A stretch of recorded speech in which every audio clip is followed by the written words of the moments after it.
Hello everyone, welcome to Internet Learning. Hope you all are doing well. So today we are going to revise chapter number 11 of class 11 geography, and the chapter's name is World Climate and Climate Change. So first of all, if you are new to the channel, then please subscribe to it and don't forget to press the bell icon so that you never miss an update. You can also join our WhatsApp channel with the link in the description box. And also if you want to see the line by line explanation of this chapter, you can click on the I button and you can also check the description box. There you will find the playlist. So let's start with our today's revision of class 11 chapter number 11. So world climate and climate change. तो इस पूरे chapter में आप world के अलग अलग climate के बारे में जानोगे। तो होता क्या है कि अब पूरा वर्ल्ड जो है हमें पता है अलग अमाउंट में इंसुलेशन रिसीव करता है, अलग अलग लेटीट्यूड पे प्रेजेंट है, अलग अलग ऑल्टीट्यूड्स पे प्रेजेंट है। तो हर जगह का क्या है, एक अपना ही क्लाइमेट होगा। अब इस क्लाइमेट को स्टडी करने के ना मतलब इसको क्लासीफाई करने के मेन 3 तरीके हैं। अब पहले तो हम क्लासीफाई क्यों कर रहे हैं, ताकि हम इसको बेहतर तरीके से समझ पाएं। हम क्लासिफिकेशन जो है किस लिए करते हैं, ताकि जो एक जैसी चीजें हैं वो ग्रुप में बट जाएं, अलग अलग हो जाएं और हम हर एक ग्रुप को एक अच्छे तरीके से बेहतर डिटेल में समझ पाएं। तो इसीलिए क्लासिफिकेशन जरूरी है। तो हमने क्लाइमेट को भी अलग अलग ग्रुप्स में क्लासीफाई किया है। तो मेन 3 अप्रोचेस हैं, मतलब 3 तरीके हैं जिससे हम क्लासीफाई कर सकते हैं, empirical, genetic and applied. Empirical का मतलब है कि जो हमारे पास डेटा ऑब्टेन हमने किया है, जो हमारे पास डेटा है वो भी टेम्परेचर एंड प्रेसिपिटेशन से रिलेटेड जो डेटा है उसके बेसिस पे हमने क्लाइमेट को क्लासीफाई किया है। तो उस तरीके के क्लासिफिकेशन को हम बोलेंगे empirical classification. Then there is genetic. Genetic का मतलब है कि कॉज क्या है उस क्लाइमेट का, कि वो जो क्लाइमेट है वो क्यों हुआ है, उसके पीछे का रूट कॉज क्या है। तो उस कॉज के बेसिस पे जो क्लासिफिकेशन होगा उसको हम जेनेटिक क्लासिफिकेशन बोलेंगे। And then there is a applied classification. In this applied classification we focus on the specific area of study, कि जो भी हमें स्पेसिफिक स्टडी करनी है, जो पर्पस है हमारा स्टडी का, उसके बेसिस पे हम क्लासिफिकेशन करते हैं। तो ये है अप्लाइड क्लासिफिकेशन। तो अब हम आगे जो स्टार्ट करते हैं वो है कोपेन्स स्कीम ऑफ क्लासिफिकेशन। अब कोपेन्स जो हैं इन्होंने एम्पेरिकल क्लाइमेट क्लासिफिकेशन किया है। जो वी कोपेन थे, इन्होंने क्या किया, इन्होंने अलग अलग जगह के जो क्लाइमेट है उसको वहां के वेजिटेशन के साथ रिलेट करके देखा। उन्होंने एक रिलेशनशिप पाया कि एक जगह का जो क्लाइमेट है उसमें ये क्षमता होती है कि वो वहां के वेजिटेशन को अफेक्ट कर सके। इसीलिए आपको अलग अलग जगहों पे अलग अलग तरीके के पेड़ पौधे देखने मिलते हैं।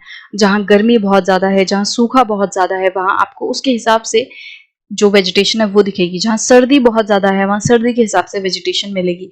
तो जो क्लाइमेट है वो वेजिटेशन को अफेक्ट करता है, ये कोपेन ने पाया। तो कोपेन की जो क्लासिफिकेशन है वो एम्पेरिकल क्लासिफिकेशन है, और ये mean annual and mean monthly temperature and precipitation जो डेटा है उसके बेसिस पे इसको क्लासिफाई किया गया है।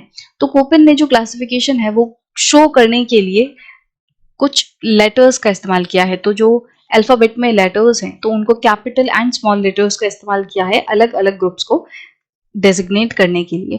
वैसे तो ये जो क्लासिफिकेशन किया था कोपेन ने वो 1918 में किया था, एंड इसको टाइम टू टाइम मॉडिफाई किया जा चुका है। एंड इस सब के बावजूद भी ये आज बहुत ज्यादा वैलिड है। आज भी हम इसे ही सबसे ज्यादा पढ़ते हैं, फेमस है ये, क्योंकि भले ही 1918 में किया था इसको डिस्कवर या डेवलप कोपेन ने किया था, बट मोटे मोटे तौर पे तो अभी भी वैसे ही टेम्परेचर्स हैं, वैसा ही प्रेसिपिटेशन है। हाँ, क्लाइमेट चेंज की वजह से अंतर आया है, बट ओवरऑल जो जिस तरीके का क्लाइमेट है वो क्लासिफिकेशन इतने अच्छे तरीके से कोपेन ने किया था कि वो अभी भी वैलिड है। सो कोपेन ने 5 मेजर क्लाइमेटिक ग्रुप्स जो हैं वो आइडेंटिफाई किए, जिनमें से 4 जो हैं वो टेम्परेचर एंड प्रेसिपिटेशन, 4 जो है वो टेम्परेचर के बेसिस पे हैं, एंड एक जो है वो प्रेसिपिटेशन के बेसिस पे है। जैसे आप यहाँ पे इस टेबल में देखोगे, ये वैसे तो मेन 6 दिख रहे हैं, यहाँ पे आपको 6 क्लासिफिकेशन दिखेगा। इस 6 में से 4 मेन जो है वो 5 हैं, ठीक है, मेन 5 हैं। इन 5 में से भी 4 जो हैं ए, सी, डी एंड ई, ये जो है ये टेम्परेचर के बेसिस पे हैं, और एक ये जो है बी वाला ये प्रेसिपिटेशन के बेसिस पे है, ठीक है।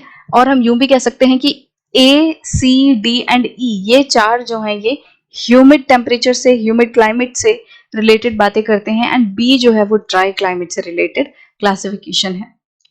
तो इस तरीके से कोपेन ने क्लासिफिकेशन किया है।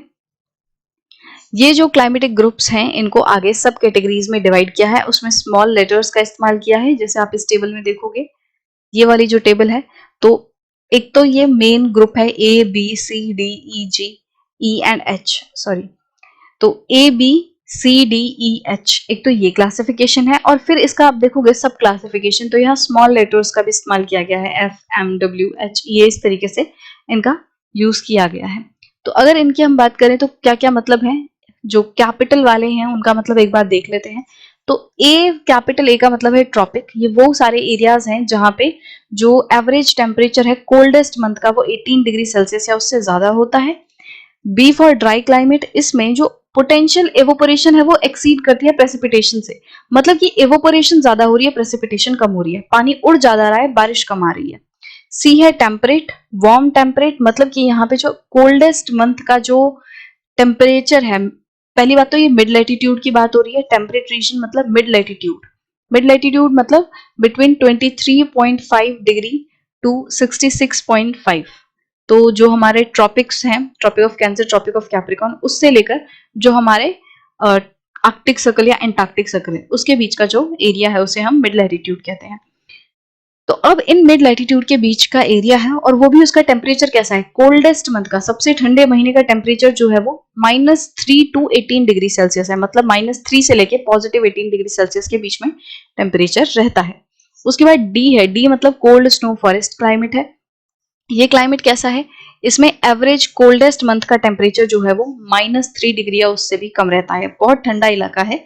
उसके बाद ई है कोल्ड क्लाइमेट। अब कोल्ड का मतलब क्या है, एवरेज टेम्परेचर उसका साल भर का ही काफी ठंडा रहता है। तो average temperature of all month, अभी तक हम कोल्डेस्ट मंथ की बात कर रहे थे, इसमें है all month, average temperature of all month is below 10 degree Celsius. And H है हाईलैंड के लिए, कि जो एरिया हायर इलाकों पे है, थोड़ी ऊंचाई पे है, उनकी बात की जा रही है। तो यहाँ पे क्या है, एलिवेशन के कारण, जो हाइट ऊंची जगह पे प्रेजेंट होने के कारण ये इनका क्लाइमेट ठंडा होता है। ठीक है, अब इसमें अगर स्मॉल लेटर्स की भी बात करें तो स्मॉल लेटर एफ मतलब होता है no dry season, M for होता है मॉनसून, डब्ल्यू फॉर होता है winter dry, and S for होता है समर ड्राई सीजन।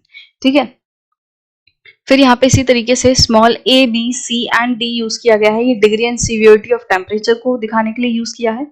जो कैपिटल बी है, अभी हमने जो ऊपर बी पढ़ा ड्राई क्लाइमेट, इसको फर्दर दो कैटेगरीज में बांटा गया है जिनको कि कैपिटल लेटर से ही शो किया गया है। तो S for steppe and W for desert. तो कैपिटल एस मतलब स्टेपी, तो बी एस लिखा हो सकता है, यहाँ पे आपको देखने मिलेगा बी एस, ये देखो B capital S B capital W, B capital S B capital W. तो एस मतलब स्टेपी, मतलब जो ग्रासलैंड वाला इलाका रहता है वो, एंड डब्ल्यू मतलब जो पूरा डेजर्ट वाला इलाका रहता है। ठीक है, तो डब्ल्यू आया है वेस्ट से, वेस्ट वर्ड। आप सोचोगे कि डब्ल्यू को यूज क्यों किया जा रहा है डेजर्ट के लिए, तो ये आया है वर्ड वेस्ट से, जो एकदम खराब सा जमीन रहती है, जो पूरा डेजर्ट वाला इलाका है। तो इस तरीके से डब्ल्यू फॉर वेस्ट। ठीक है, अब यहाँ उन्होंने नीचे टेबल दी हुई है जिसमें प्रॉपर क्लासिफिकेशन जो है वो दिखाया हुआ है। तो पहला ये group classification A B C D E and H, and फिर इनके जो है सब क्लासिफिकेशन है। जैसे ए के जो है ये 3 क्लासिफिकेशन है, सब क्लासिफिकेशन है tropical wet, tropical monsoon, tropical wet and dry. इनको ए एफ से ट्रॉपिकल वेट, वेट एफ मतलब होता है नो ड्राई सीजन, एंड ए मतलब है ट्रॉपिकल ह्यूमिड, तो ए एफ इस तरीके से आप इसको देख सकते हो। तो इनको एक एक करके हम आगे डिस्कस करेंगे, तो अभी हम इनको बस ऐसे ही देख लेते हैं। तो A F for no dry season, tropical monsoon A M, and इसकी कैरेक्टरिस्टिक क्या है, मॉनसूनल है, शॉर्ट ड्राई सीजन है। उसके बाद ट्रॉपिकल वेट एंड ड्राई है, इसको लेटर कोड में शो किया जाता है ए स्मॉल डब्ल्यू से, एंड इसका जो कैरेक्टरिस्टिक है वो विंटर ड्राई सीजन है। फिर बी ड्राई क्लाइमेट है, इसके 4 सब टाइप्स हैं। So subtropical steppe, subtropical desert. तो सब ट्रॉपिकल स्टेपी को बी एस एच से, B for dry climate, S for है स्टेपी, एंड एच फॉर है सब ट्रॉपिकल। ठीक है, तो लो लैटिट्यूड सेमी एरिड और ड्राई।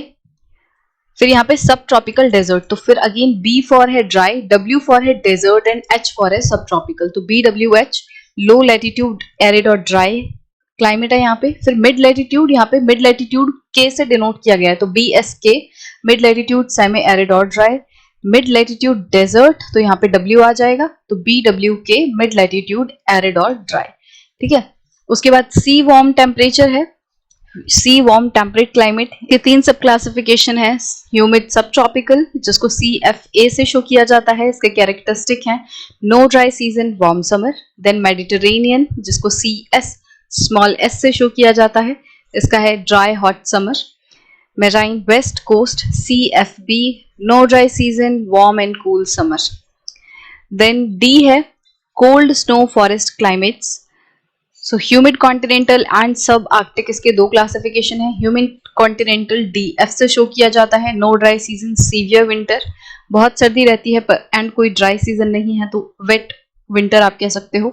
सब आर्कटिक में है D small w winter dry and very severe, तो W मतलब होता है winter dry.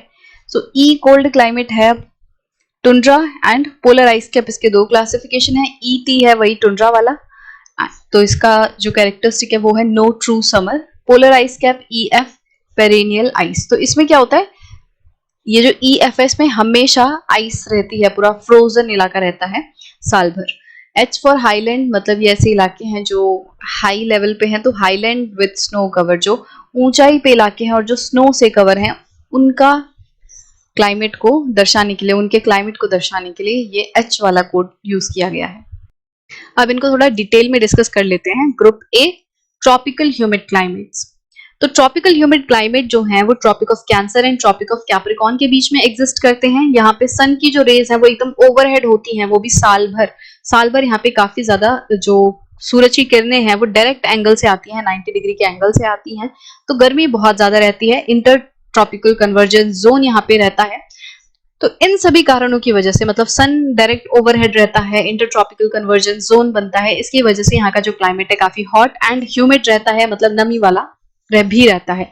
Annual range of temperature जो है वो काफी लो रहती है, मतलब साल का जो हाईएस्ट एंड लोएस्ट टेम्परेचर है उसके बीच में ज्यादा डिफरेंस नहीं होता है। रेनफॉल, एनुअल रेनफॉल काफी हाई होती है। यहाँ पे इसके 3 ग्रुप हैं, नेमली AF जिसे हम ट्रॉपिकल वेट क्लाइमेट कहते हैं, AM tropical monsoon climate and AW tropical wet and dry climate. अब इसमें क्या है, ट्रॉपिकल वेट क्लाइमेट के अंदर ट्रॉपिकल वेट क्लाइमेट को AF से डिनोट करते हैं, तो AF मतलब ट्रॉपिकल ह्यूमिड एंड F मतलब वेट, तो ट्रॉपिकल वेट क्लाइमेट। तो इसमें क्या है, ये वाला जो मौसम है, ये वाला जो क्लाइमेट है, ये इक्वेटर के आसपास वाले इलाकों में पाया जाता है। नॉर्मली अगर हम देशों की बात करें या जगहों की बात करें तो अमेज़न बेसिन, जो अमेज़न फॉरेस्ट है साउथ अमेरिका में, वहां पे ये क्लाइमेट पाया जाता है। Western equatorial Africa, Africa equator वाला जो अफ्रीका है, यहाँ पे आप देखोगे तो जो अफ्रीका है, इस अफ्रीका में ये जो इक्वेटर वाला रीजन है इसका भी वेस्ट तरफ, ये वेस्टर्न इक्वेटोरियल रीजन जो है अफ्रीका का, इसमें आपको ये क्लाइमेट देखने मिलेगा। एंड ईस्ट इंडीज वाले जो आइलैंड्स है, ईस्ट इंडीज वाले आइलैंड मतलब कि यहाँ पे ये वाले जो आइलैंड्स है ना, ये वाले पूरे जो आइलैंड्स हैं, इसमें इंडोनेशिया, मलेशिया, फिलीपींस, ये पापुआ न्यू गिनिया, ये वाला जो पूरा है, इन्हें ईस्ट इंडीज आइलैंड कहते हैं। तो यहाँ पे भी आपको AF वाला क्लाइमेट देखने मिलेगा। यहाँ पे जो है बारिश साल भर होती है, अच्छी खासी मात्रा में होती है, और ऐसी बारिश होती है मतलब हर रोज लगभग दोपहर के टाइम पे थंडर स्टॉर्म और थंडर शावर्स जो है वो होने लगते हैं। टेम्परेचर साल भर यूनिफॉर्म रहता है। डायरनल चेंजेस जो हैं या जो एनुअल चेंजेस, एनुअल टेम्परेचर में जो चेंज रहता है, मैक्सिमम एंड मिनिमम के बीच में जो डिफरेंस रहता है वो ज्यादा नहीं रहता है। डे का temperature on an average 30 degree Celsius रहता है, एंड जो मिनिमम टेम्परेचर रहता है डे का वो 20 डिग्री सेल्सियस के अराउंड रहता है साल भर। तो ट्रॉपिकल एवरग्रीन फॉरेस्ट यहाँ पे पाए जाते हैं जिनमें डेंस कैनोपी होती है। बायोडाइवर्सिटी बहुत अच्छी खासी इस जगह पे देखने मिलती है। सेकेंड जो टाइप है वो है tropical monsoon climate. Tropical monsoon climate जो है वो Indian subcontinent, north eastern part of south America, मतलब साउथ अमेरिका का जो नॉर्थ ईस्टर्न पार्ट है वहां पे, एंड नॉर्दर्न ऑस्ट्रेलिया, ऑस्ट्रेलिया का जो नॉर्दर्न पार्ट है वहां पे ये क्लाइमेट पाया जाता है। यहाँ पे हैवी रेनफॉल जो है वो ज्यादातर समर में होती है। AF में क्या होता है, साल भर हैवी रेनफॉल होती है, बट यहाँ पे जो हैवी रेनफॉल है वो समर वाले इलाके में होती है।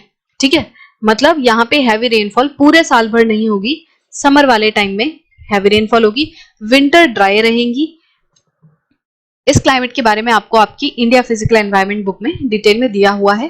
देन थर्ड जो टाइप है वो है AW tropical wet and dry climate. ये जो tropical wet and dry climate है ये AF वाले टाइप के नॉर्थ एंड साउथ में पाया जाता है। मतलब जो एएफ टाइप है, जो इक्वेटर वाले रीजन के आसपास जो क्लाइमेट है, उसके नॉर्थ एंड उसके साउथ में आपको एडब्ल्यू क्लाइमेट देखने मिलेगा। इसके वेस्ट तरफ ड्राई क्लाइमेट रहता है, मतलब जहां पे एडब्ल्यू क्लाइमेट रहता है उसके वेस्ट तरफ तो ड्राई क्लाइमेट रहेगा, एंड उसके ईस्ट तरफ जो है सीएफ या सीडब्ल्यू क्लाइमेट देखने मिलेगा। एक्सटेंसिव एडब्ल्यू क्लाइमेट जो है वो कहाँ कहाँ पाए जाते हैं? North and south of Amazon forest. Brazil में जो अमेजन फॉरेस्ट है उनके नॉर्थ एंड साउथ तरफ आपको एडब्ल्यू क्लाइमेट देखने मिलेगा। इसके साथ साथ जो बोलीविया एंड पैराग्वे के जो पार्ट हैं उनमें भी आपको इस तरीके का क्लाइमेट देखने मिलेगा। तो ब्राजील, बोलीविया, पैराग्वे ये साउथ अमेरिकन नेशंस हैं। इसके साथ साथ सूडान एंड जो सेंट्रल अफ्रीका का साउथ वाला रीजन है, यहाँ पे आप देखोगे अगेन अफ्रीका में हम वापस जाएं तो ये है सूडान, ठीक है। तो सूडान एंड ये सेंट्रल अफ्रीका का जो साउथ वाला रीजन है, इधर पे आपको इस तरीके का क्लाइमेट एडब्ल्यू क्लाइमेट देखने मिलेगा।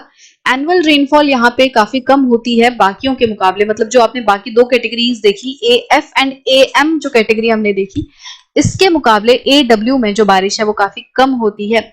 यहाँ पे वेट सीजन शॉर्टर रहता है, मतलब जो बारिश वाला मौसम है वो काफी कम टाइम के लिए होता है, एंड ड्राई सीजन ज्यादा रहता है। ज्यादातर साल का मौसम वो रहता है जिसमें बारिश नहीं होती है, जिसमें सूखा पड़ने की जो पॉसिबिलिटीज है वो बहुत ज्यादा होती हैं।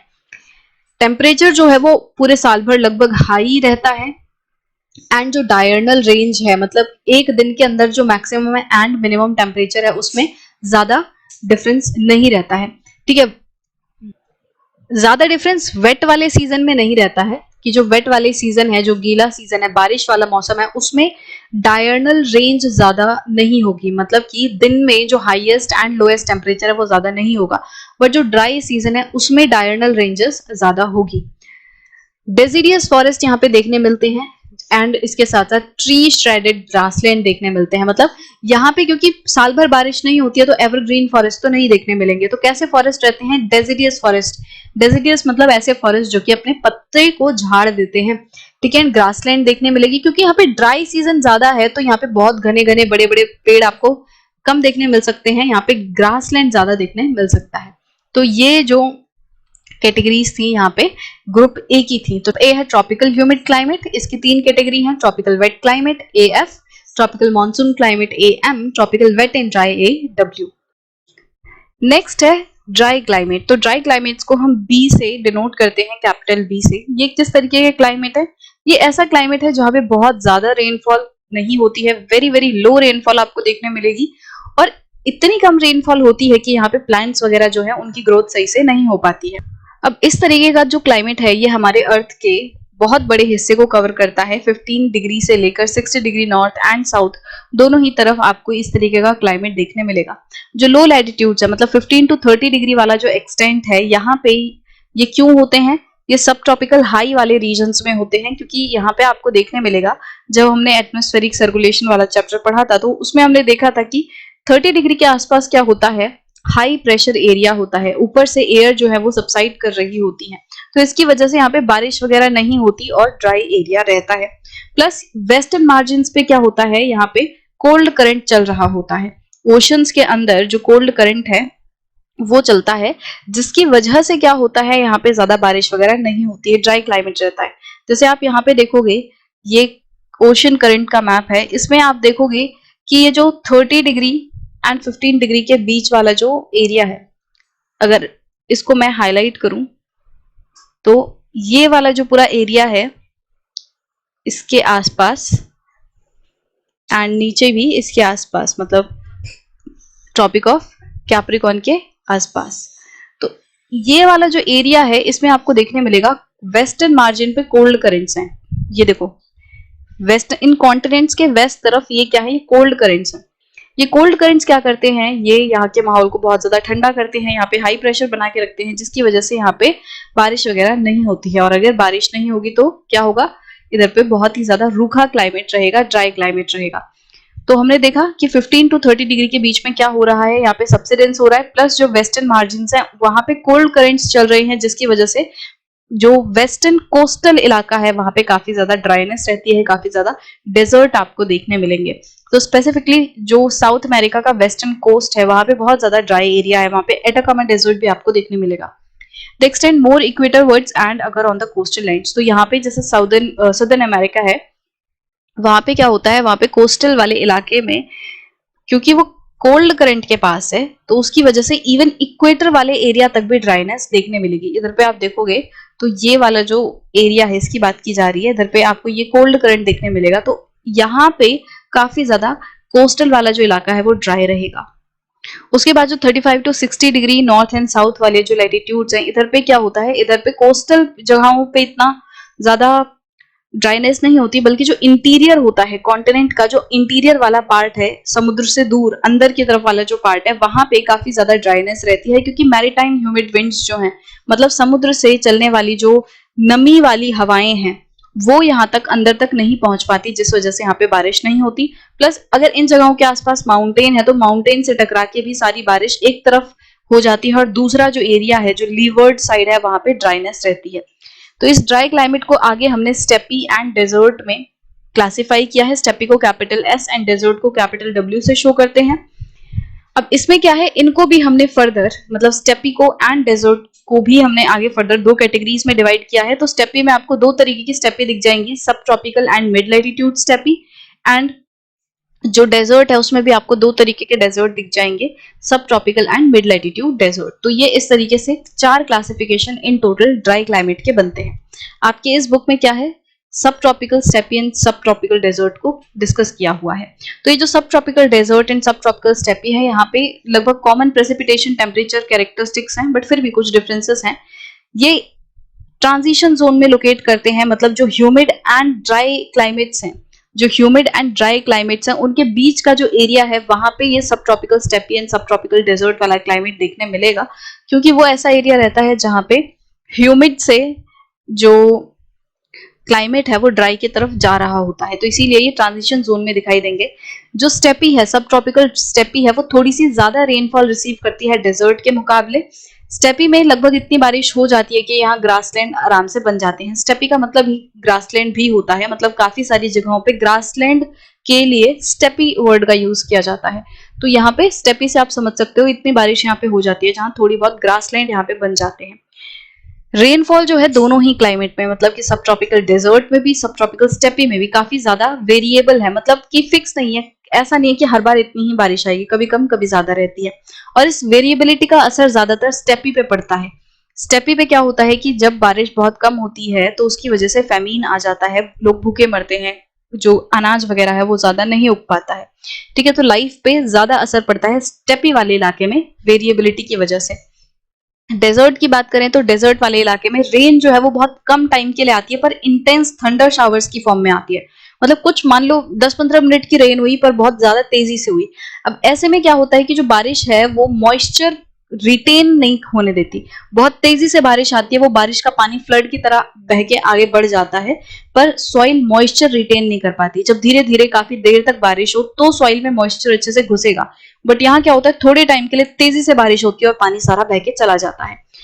यहाँ पे क्या होता है कि जो कोस्टल डेजर्ट हैं, जो कोस्ट के पास वाले डेजर्ट हैं, क्योंकि वहां पे कोल्ड करंट होता है तो उधर पे फॉग आपको देखने मिलेगा। फॉग मतलब हमें पता है कि ग्राउंड के पास जो कंडेंसेशन है वो होने लगती है, तो कोल्ड करंट रहता है, उसके ऊपर का माहौल ठंडा रहता है, जिसकी वजह से जो एयर है वो सैचुरेट हो जाती है और एक्स्ट्रा मॉइस्चर कंडेंस हो जाता है, तो फॉग आपको देखने मिलेगा। मैक्सिमम टेम्परेचर डेजर्ट में बहुत ज्यादा होता है, जैसे एग्जाम्पल दिया हुआ है लिबिया में जो एल एजीजिया जगह है उधर पे 58 डिग्री सेल्सियस टेम्परेचर रिकॉर्ड किया गया था 13 सितंबर 1922 में। और यहाँ पे जो एनुअल एंड डायरनल रेंजेस होते हैं टेम्परेचर के वो भी काफी ज्यादा हाई रहते हैं, मतलब दिन का जो मैक्सिमम एंड मिनिमम टेम्परेचर है उनके बीच में भी डिफरेंस काफी हाई रहता है। मैक्सिमम टेम्परेचर बहुत ज्यादा रहता है, मिनिमम टेम्परेचर काफी कम रहता है। सिमिलरली एनुअल जो रेंजेस हैं, टेम्परेचर के रेंजेस हैं कि एनुअली जो मैक्सिमम टेम्परेचर है एंड जो मिनिमम टेम्परेचर है उनके बीच का भी डिफरेंस काफी ज्यादा रहता है। तो डेजर्ट वाले इलाके में ये जो टेम्परेचर रेंजेस है ये काफी ज्यादा रहती हैं। अब नेक्स्ट जो ग्रुप सी क्लाइमेट है वो है warm temperate mid latitude climates. तो यहाँ पे ये जो क्लाइमेट है ये 50 एंड 30 डिग्री लैटिट्यूड्स के बीच में पाया जाता है, 30 to 50 डिग्री लैटिट्यूड्स। मेनली वो भी ईस्टर्न एंड वेस्टर्न मार्जिन्स पे पाया जाता है, मतलब कि जो कॉन्टिनेंट के मार्जिन्स है, जो एजेस हैं, वहां पे ये मेनली इस तरीके का क्लाइमेट पाया जाता है। ये जो क्लाइमेट्स हैं जनरली वार्म समर वाले होते हैं, मतलब इनमें जो गर्मी वाला मौसम होता है वो अच्छा खासा गर्म होता है, एंड विंटर्स जो है वो भी थोड़े गर्म साइड ही रहती हैं, मतलब विंटर्स भी बहुत ज्यादा ठंडी नहीं होती हैं, गर्म टेम्परेचर रहता है। They are grouped into 4 types. जो ये ग्रुप सी है इसके आगे 4 टाइप्स हैं। Humid subtropical, then Mediterranean climate, humid subtropical. यहाँ पे ये 2 ह्यूमिड सब ट्रॉपिकल है बट इनके फीचर्स अलग अलग हैं, वो भी हम आगे देखेंगे। देन फोर्थ है मेराइन वेस्ट कोस्ट क्लाइमेट। तो फर्स्ट जो ह्यूमिड सब ट्रॉपिकल क्लाइमेट है इसका कोड है CWA। CWC मतलब हो गया वार्म टेम्परेट, W मतलब हो गया विंटर ड्राई, एंड A मतलब क्या हो गया कि जिनका जो वार्मेस्ट मंथ का टेम्परेचर है वो 22 डिग्री सेल्सियस से ज्यादा है। ठीक है, सो ह्यूमिड सब ट्रॉपिकल क्लाइमेट जो है वो पोलवर्ड्स पाए जाते हैं, मतलब कि इसका मतलब यह है कि ट्रॉपिक ऑफ कैंसर से थोड़ा ऊपर एंड ट्रॉपिक ऑफ कैप्रिकॉन से थोड़ा सा नीचे पोल्स की तरफ पाए जाते हैं।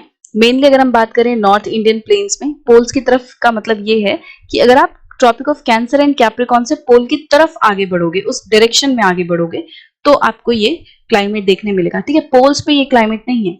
ये देखो मैं मैप में दिखा देती हूँ। कहने का मतलब ये है जैसे ये ट्रॉपिक ऑफ कैंसर है, ठीक है, यहाँ पे ट्रॉपिक ऑफ कैंसर है, इससे आप थोड़ा सा पोल वाली तरफ मूव करोगे, ट्रॉपिक ऑफ कैप्रिकॉन है, इससे आप थोड़ा सा पोल वाली तरफ मूव करोगे, तो यहाँ पे आपको कौन कौन से रीजन्स मिलेंगे जहां पे इस तरीके का क्लाइमेट पाया जाता है। नॉर्दर्न इंडिया, इसके साथ साथ और जो जगहें हैं जहां पे ये पाया जाता है वो है चाइना का। देखें तो जो साउथ चाइना है वो भी इंटीरियर वाला, मतलब चाइना के अंदर वाला जो प्लेन्स है वहां पे ये CWA वाला क्लाइमेट पाया जाता है। The climate is similar to AW। यहाँ पे जो क्लाइमेट है ना CWA वाला, ये AW से ही मैच खाता है, बट डिफरेंस ये है कि यहाँ पे विंटर थोड़ी सी वार्म रहती है। सेकेंड है मेडिटेरेनियन क्लाइमेट। मेडिटेरेनियन जैसा कि नाम से ही पता चल रहा है, ये क्लाइमेट ऐसा है जो कि मेडिटेरेनियन सी के आसपास जिस तरीके का क्लाइमेट होता है उसी के नाम पे इस क्लाइमेट का नाम रखा है। इसका कोड है CS, C for again warm temperate, and S small s का मतलब होता है ड्राई समर। ठीक है, तो ये किन किन जगहों पे पाया जाता है, तो बिटवीन 30 to 40 लेटीट्यूड्स के बीच में पाया जाता है। Central California, central Chile, south eastern and south western coast of Australia, वहां पे पाया जाता है। अब यहाँ पे क्या होगा कि ये जो एरिया है वो गर्मियों में सब ट्रॉपिकल हाई का एक्सपीरियंस करेंगे, मतलब कि जो एयर का सब्सिडेंस होता है, जो सब ट्रॉपिकल हाई प्रेशर है एटमॉस्फेरिक सर्कुलेशंस में जो हमने पढ़ा था, वो वाला एक्सपीरियंस यहाँ पे होगा, सब ट्रॉपिकल हाई होगा समर में, एंड विंटर के टाइम में यहाँ पे वेस्टर्ली जो विंड है वो एक्सपीरियंस की जाएंगी। तो इसका मतलब क्या है, यहाँ पे जो क्लाइमेट है वो गर्मियों वाले टाइम में तो बहुत ज्यादा हॉट एंड ड्राई होगा, एंड विंटर्स के टाइम में थोड़ी सी हल्की फुल्की रेन यहाँ पे पड़ेगी। ठीक है, मंथली एवरेज टेम्परेचर रहेगा गर्मियों का लगभग 25 डिग्री सेल्सियस के अराउंड, एंड विंटर में 10 डिग्री सेल्सियस या उससे कम रहेगा। एंड एनुअल प्रेसिपिटेशन मतलब जो सालाना बारिश की रेंज है वो 35 से 90 सेंटीमीटर के बीच में है, 35 to 90 सेंटीमीटर। थर्ड जो कैटेगरी है वो है ह्यूमिड सब ट्रॉपिकल। अब यहाँ पे ये जो है ये CFA है, ऊपर जो ह्यूमिड सब ट्रॉपिकल पढ़ा था वो CWA था। ठीक है, तो यहाँ पे विंटर ड्राई थी। ठीक है, विंटर ड्राई थी, वार्म थी, यहाँ विंटर में बारिश नहीं हो रही थी। बट अगर आप यहाँ पे देखोगे ना CFA में, तो F का मतलब होता है नो ड्राई, नो ड्राई मतलब वेट सीजन। ठीक है, तो ह्यूमिड सब ट्रॉपिकल क्लाइमेट, इसका मतलब कि यहाँ थोड़ी बहुत बारिश होगी। ये जो ह्यूमिड सब ट्रॉपिकल क्लाइमेट है ये कॉन्टिनेंट के ईस्टर्न पार्ट्स में पाया जाता है, वो भी कहाँ पे, सब ट्रॉपिकल लेटीट्यूड्स में। सब ट्रॉपिकल लेटीट्यूड्स में जो कॉन्टिनेंट्स हैं उनके ईस्टर्न पार्ट्स में ज्यादातर ये टेम्परेचर, ये जो क्लाइमेट है वो देखने मिलेगा। ये जनरली यहाँ पे अनस्टेबल एयर रहती है। अनस्टेबल एयर मतलब कि एयर जो है वो ऊपर की तरफ राइज कर रही होती है, जिसकी वजह से पूरे साल भर यहाँ बारिश अच्छी खासी होती है, क्योंकि एयर ऊपर राइज करेगी तो फिर वो इवोपोरेशन करके ऊपर ले जाएगी, फिर वहाँ कंडेंसेशन होगी, कंडेंसेशन से फिर बारिश होगी। तो यहाँ रेनफॉल जो है वो थ्रू आउट द ईयर होती रहती है। किन किन एरियाज में ये अकर होती है, तो ईस्टर्न यूनाइटेड स्टेट्स, एंड इसके साथ साथ साउथ एंड ईस्टर्न जो चाइना है, southern Japan, north eastern Argentina, coastal South Africa and eastern coast of Australia, ये जगहें हैं यहाँ पे ये CFA का क्लाइमेट देखने मिलता है। इसके साथ साथ जो एनुअल एवरेज प्रेसिपिटेशन है वो 75 to 150 सेंटीमीटर के बीच में है। समर्स में क्या होता है, काफी थंडर स्टॉर्म्स वगैरह आते हैं, एंड विंटर में फ्रंटल प्रेसिपिटेशन होती है, मतलब साल भर बारिश होती है। गर्मी में भी बारिश है, सर्दियों में भी बारिश है, पर गर्मियों में थंडर स्टॉर्म वगैरह आते हैं, विंटर में जो बारिश होती है वो फ्रंटल प्रेसिपिटेशन मतलब फ्रंट्स की वजह से जो रेन होती है उसकी वजह से होती है। मीन मंथली टेम्परेचर रहेगा इसका समर में 27 डिग्री सेल्सियस एंड विंटर का जो एवरेज टेम्परेचर है वो 5 से 12 डिग्री सेल्सियस रहेगा। डेली जो टेम्परेचर रेंज है वो स्मॉल है, मतलब कि डेली का जो मैक्सिमम एंड मिनिमम टेम्परेचर है उसके बीच का डिफरेंस ज्यादा नहीं होगा, तो रेंज स्मॉल है। लास्ट जो है वो मेरीन वेस्ट कोस्ट क्लाइमेट है। अब इसका भी जो कोड है वो CFB है। तो F मतलब क्या हो गया कि यहाँ पे जो टेम्परेचर है, मतलब यहाँ पे जो क्लाइमेट है वो वेट है, नो ड्राई सीजन है। एंड B मतलब होता है, B मतलब वार्मेस्ट मंथ का जो टेम्परेचर है वो 10 से लेके 22 डिग्री सेल्सियस के बीच में है। ठीक है, तो A का मतलब होता है वार्मेस्ट मंथ का टेम्परेचर 22 डिग्री सेल्सियस से ज्यादा होगा। B का मतलब ये है कि वार्मेस्ट मंथ का टेम्परेचर 22 डिग्री सेल्सियस से कम होगा पर 10 डिग्री सेल्सियस से ज्यादा होगा। तो 10 से 22 डिग्री सेल्सियस के बीच में टेम्परेचर वेरी करता है, तो B इस कोड को दर्शाता है। तो मेरीन वेस्ट कोस्ट क्लाइमेट है, ये क्या है, मेडिटेरेनियन क्लाइमेट के जब आप पोस्ट पोल वर्ड्स जाओगे, अगेन पोल वर्ड मतलब मेडिटेरेनियन क्लाइमेट से जब आप थोड़ा सा आगे चलोगे पोल्स की तरफ, तो क्या देखने मिलेगा, यहाँ पे जो कॉन्टिनेंट के वेस्ट मार्जिन है या वेस्ट कोस्ट है उस तरफ आपको मेनली ये क्लाइमेट देखने मिलेगा। जो मेन रीजन्स हैं इस क्लाइमेट के वो है north western Europe, west coast of north America, north of California, southern Chile, south eastern Australia and New Zealand. तो इन जगहों पे ये CFB का क्लाइमेट मिलता है। तो मेराइन इन्फ्लुएंस की वजह से क्या होता है, टेम्परेचर मॉडरेट रहता है विंटर में भी। ठीक है, मतलब बहुत ज्यादा गर्मी या बहुत ज्यादा सर्दी नहीं रहती, टेम्परेचर मॉडरेट सा रहता है, मीडियम सा रहता है। वार्म वाले मौसम में क्या होता है, जो टेम्परेचर है वो 15 से 20 डिग्री सेल्सियस के बीच में रहता है। एंड विंटर वाले सीजन में टेम्परेचर 4 से 10 डिग्री सेल्सियस के बीच में रहता है। एंड यहाँ पे जो विंटर है वो नॉर्मली थोड़े गर्म रहते हैं। इस लेटीट्यूड पे ऑन एन एवरेज जो टेम्परेचर होना चाहिए वो थोड़ा ठंडा होना चाहिए, बट उससे थोड़ा ज्यादा टेम्परेचर रहता है। तो यहाँ पे है it is warmer than for its latitude. सर्दियों में ये अपने जगह के हिसाब से थोड़ा गर्म टेम्परेचर एक्सपीरियंस करता है। तो एनुअल डेली रेंजेस जो हैं वो ज्यादा नहीं होती है, मतलब साल का जो मैक्सिमम मिनिमम टेम्परेचर के बीच का डिफरेंस है वो भी कम है। दिन का, एक दिन में जो मैक्सिमम मिनिमम टेम्परेचर रहता है उसके बीच का डिफरेंस भी क्या है, कम है। उसके बाद प्रेसिपिटेशन जो है वो थ्रू आउट द ईयर रहती है। F कोड है इसका, मतलब यहाँ वेट रहेगा तो बारिश होगी। तो प्रेसिपिटेशन जो है वो 50 से 250 सेंटीमीटर के बीच में वेरी करती है। तो इस तरीके से आप ये ग्रुप सी को समझ सकते हो। नेक्स्ट है कोल्ड स्नो फॉरेस्ट क्लाइमेट्स, इसको हम D से डिनोट करते हैं। ये जो है ये ऐसा क्लाइमेट है जो कि मेनली नॉर्दर्न हेमिस्फेयर में पाया जाता है, क्योंकि 40 से 70 डिग्री लेटीट्यूड्स के बीच में ये क्लाइमेट पाया जाता है। एंड अगर आप सदर्न हेमिस्फेयर में देखोगे तो सदर्न हेमिस्फेयर में ना 40 टू 70 के बीच में बहुत कम लैंड है, तो इसीलिए ये वाला जो क्लाइमेट है वो मेनली नॉर्दर्न हेमिस्फेयर में पाया जाता है। तो अगर आप देखोगे यहाँ 40 लगभग, अगर आप इसे 40 मान लो, इसे 40 मान लो और 70 लगभग इसके नीचे होगा। ठीक है, तो ये वाला जो एरिया है ये ऐसा एरिया है जहां लैंड बहुत कम है, तो इसीलिए इधर पे जो क्लाइमेट है वो इस तरीके का नहीं मिलता। मेनली आपको यहाँ देखने मिलेगा जो हमारा नॉर्दर्न हेमिस्फेयर है इसमें आपको ज्यादातर कॉन्टिनेंट्स देखने मिलेंगे। 40 से 70 आप कुछ इस तरीके से मान लो। तो ये वाला जो पूरा बैंड है लेटीट्यूड्स का, इनके बीच में ये क्लाइमेट देखने मिलेगा। किन किन जगहों पे पाया जाता है, यूरोप में, एशिया, नॉर्थ अमेरिका। तो ये मेनली जगहें हैं जहाँ पे इस तरीके का क्लाइमेट मिलता है। कोल्ड स्नो फॉरेस्ट क्लाइमेट जो है इसको दो कैटेगरीज में या दो टाइप्स में डिवाइड किया है। DF जिसे cold climate with humid winter कहते हैं, एंड DW जिसे cold climate with dry winter कहते हैं। ठीक है, तो F का मतलब हमें पता ही है, स्मॉल f का मतलब होता है नो ड्राई सीजन। तो इसका मतलब यहाँ पे जो विंटर है वो ह्यूमिड रहेंगी, वेट रहेंगी। एंड W का मतलब होता है ड्राई विंटर, तो इसका मतलब यहाँ विंटर ड्राई रहेंगी। तो cold climate with humid winters, ये वाला जो क्लाइमेट है ये मेरीन वेस्ट कोस्ट क्लाइमेट के पोल वर्ड्स मिलता है। मतलब ये जो मेरीन वेस्ट कोस्ट क्लाइमेट है जो हमने यहाँ पढ़ा था, ये CFB क्लाइमेट, इसके जब आप पोल की तरफ जाओगे, इसके जब आप आगे जाओगे, इसके आगे बढ़ोगे, पोल की तरफ जाओगे, एंड जो लेटीट्यूड स्टेपी है इनके आगे जब जाओगे तो आपको cold climate with humid winter वाला क्लाइमेट मिलेगा। यहाँ पे क्या होता है, विंटर्स कोल्ड रहती हैं एंड स्नोई रहती है, मतलब सर्दियां जो है वो काफी ठंडी रहती हैं एंड यहाँ पे बारिश भी या जो बर्फ है वो पड़ती है। स्नोई विंटर्स रहती हैं। फ्रॉस्ट फ्री सीजन बहुत कम रहता है, बहुत शॉर्ट रहता है, मतलब साल के ज्यादातर टाइम यहाँ पे फ्रॉस्ट रहता है। Annual range of temperature large होते हैं, साल के हाईएस्ट एंड लोएस्ट टेम्परेचर के बीच में काफी ज्यादा डिफरेंस रहता है। यहाँ पे वेदर चेंजेस काफी एब्रप्ट होते हैं, अचानक से वेदर चेंजेस होते हैं और बहुत थोड़े टाइम के लिए वेदर चेंजेस होते हैं। पोल वर्ड्स जो हैं वो विंटर बहुत ज्यादा सीवियर हैं, जैसे जैसे पोल की तरफ जाओगे तो विंटर जो है वो और ज्यादा सीवियर होंगी। सेकेंड है cold climate with dry winters, तो यहाँ पे नाम से ही पता चल रहा है यहाँ विंटर्स जो है वो ड्राई रहेंगी। ये जो क्लाइमेट है मेनली नॉर्थ ईस्टर्न एशिया के ऊपर पाया जाता है। विंटर्स में इस एरिया के ऊपर एंटी साइक्लोनिक कंडीशंस बनती हैं, मतलब हाई प्रेशर वाली कंडीशंस बनती हैं, ऊपर से एयर सबसाइड करती हैं। एंड समर में ये एंटी साइक्लोनिक कंडीशंस वीक हो जाती हैं, तो समर में ये जो हाई प्रेशर है, इंटेंस हाई प्रेशर है, वो थोड़ा सा वीक हो जाता है।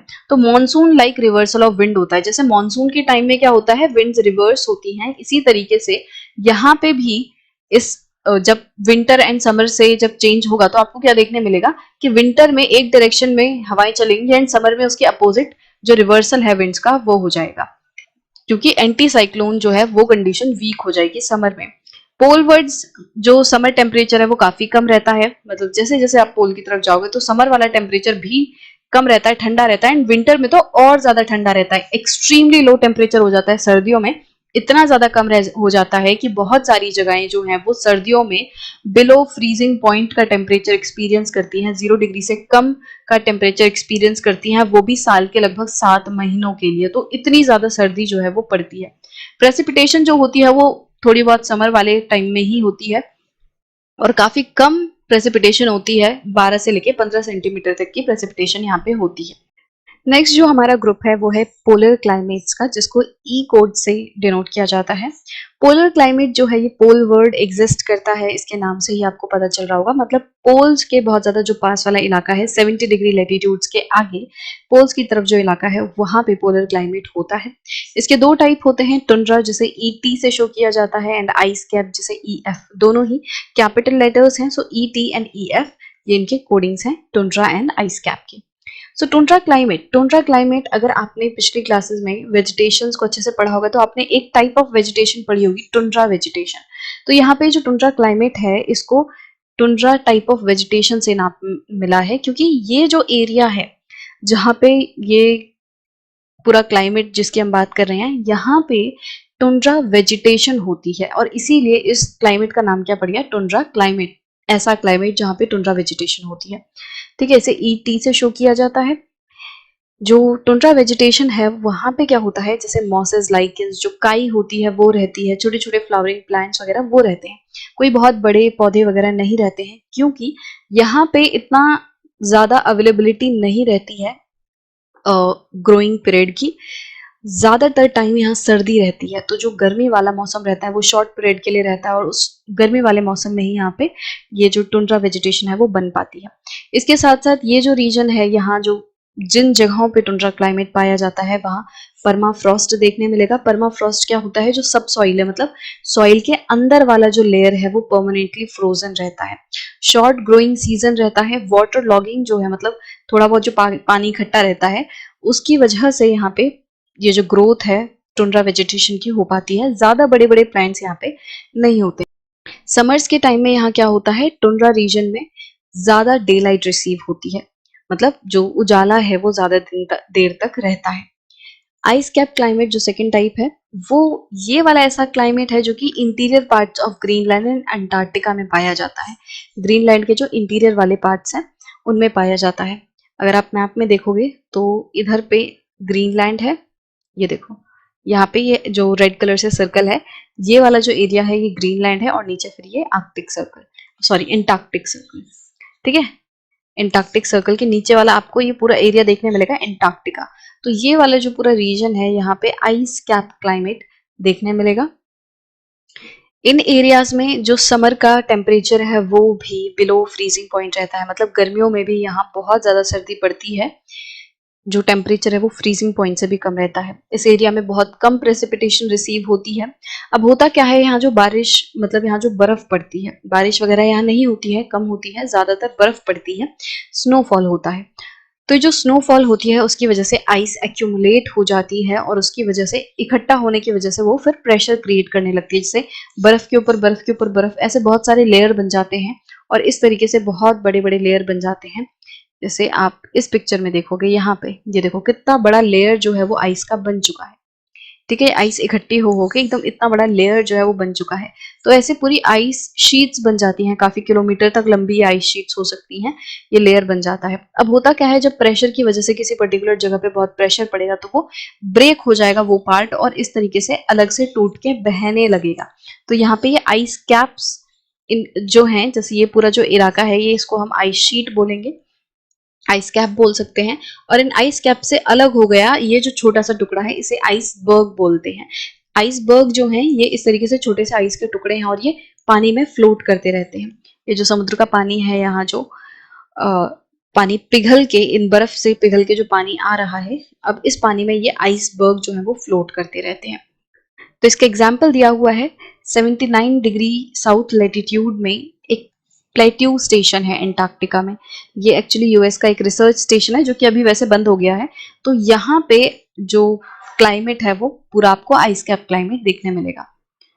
इसके अलावा मैं आपको और कुछ पिक्चर्स दिखाऊं तो ये देखो, आपको ये टुंड्रा वेजिटेशन की पिक्चर्स है। ये पूरी छोटी छोटी घास हैं, फ्लावरिंग प्लांट्स हैं। इधर पे देखो ये लाइकेंस, मॉसेस, इस तरीके से छोटे छोटे बस पौधे वगैरह हैं। बहुत बड़े बड़े आपको ज्यादा पौधे नहीं देखने मिलेंगे। तो ये टुंड्रा वेजिटेशन है। नीचे यहाँ आपको परमाफ्रॉस्ट देखने मिलेगा। ये देखो, यहाँ ऊपर पूरा सॉइल का लेयर है, प्रॉपर ग्राउंड है, और नीचे ये देखो ये पूरी बर्फ जमी हुई है। यहाँ पे देखो ये पूरी नीचे बर्फ जमी हुई है। तो जो सब सॉइल लेयर है, मतलब सॉइल के नीचे वाला लेयर जो है वो परमानेंटली फ्रोजन रहता है। तो इस चीज को परमाफ्रॉस्ट कहते हैं। तो आई होप कि आपको ये चीज क्लियर होगी। नेक्स्ट जो हमारा टाइप ऑफ क्लाइमेट है वो है हाईलैंड्स, जिसको एच से डिनोट किया जाता है, कैपिटल एच से। अब ये नाम से ही आपको इसका भी समझ आ रहा होगा कि ये हाईलैंड्स मतलब जो ऊंचे उठे हुए एरियाज हैं, जो पहाड़ वगैरह वाले एरियाज हैं, उनकी बात की जा रही है। तो इधर पे क्या होता है कि जो हाई माउंटेन्स होते हैं वहां पे थोड़े से डिस्टेंस में ही ज्यादा चेंजेस आ जाते हैं। मतलब आप कुछ ऊपर जाओगे, कुछ दूरी ऊपर ही जाओगे, थोड़ा सा ही डिस्टेंस ट्रेवल करोगे, बट आपको टेम्परेचर में काफी ज्यादा चेंजेस नजर आ जाएंगे। सेम डिस्टेंस अगर आप प्लेन एरिया पे ट्रेवल करोगे तो टेम्परेचर में इतना डिस्टेंस नहीं आएगा, डिफरेंस नहीं आएगा। जैसे आप पहाड़ों पे 1 किलोमीटर ऊंचाई पे चढ़ोगे तो टेम्परेचर काफी ज्यादा गिर जाएगा, बट अगर आप 1 किलोमीटर ऐसे चलोगे प्लेन एरिया पे तो ज्यादा डिफरेंस नहीं आएगा टेम्परेचर में। तो ये चीज कही जा रही है कि आप माउंटेन्स वगैरह में क्या होता है कि जैसे जैसे आप थोड़ा सा एरिया भी कवर करते हो, थोड़ा सा और ऊपर जाते हो, शॉर्ट डिस्टेंस भी कवर करते हो, तो आपको टेम्परेचर में ज्यादा चेंजेस देखने मिल जाते हैं। यहाँ प्रेसिपिटेशन टाइप, उसकी इंटेंसिटी, ये सारी चीजें भी काफी ज्यादा वेरी करती हैं। मतलब कि कितनी बारिश होगी, किस तरीके की बारिश होगी, मतलब स्नोफॉल होगा या रेन होगी, ये सब चीजें जो है इनके ऑल्टीट्यूड पे डिपेंड करता है। मतलब जगह जगह आपको बदला हुआ देखने मिलेगा।